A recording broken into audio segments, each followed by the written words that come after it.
19 rezervuare disponon Bashkia e Dropullit, nga të cilat vetëm 8 janë funksionale dhe mund të përdoren për të vaditur kulturat bujqësore gjatë sezonit të verës.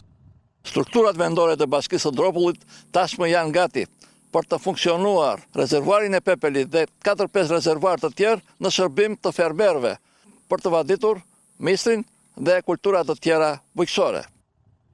Strukturat vendore të bujqësisë pretendojnë se gjatë dimrit të kaluar janë shënuar më pak resheshiun dhe si rrjedhim sasia e ujit të depozituar në rezervuare është më e vogël në krahasim me vitin e kaluar. Përgjegjësi i bujqësisë pranë kësaj njësie vendore, zoti Grigor Nika, na jep detaje të mëtejshme për këtë çështje.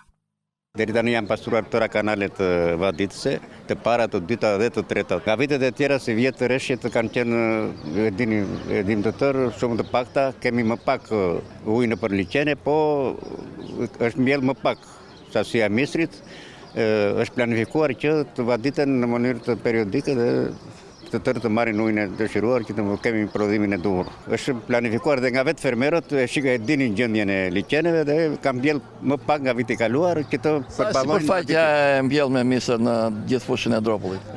Si vjet kemi gati 100 hektar më pak nga viti kaluar. Si vjet në fushën e Dropullit janë mbjell 676 hektar me misër, nga të cilat 496 do të vaditen me rrjedhje të lirë, ndërsa pjesa e mbetur, 180 hektar, do të vaditen me sistemin e spërkatjes, pasi fermerët kanë ndërtuar puse.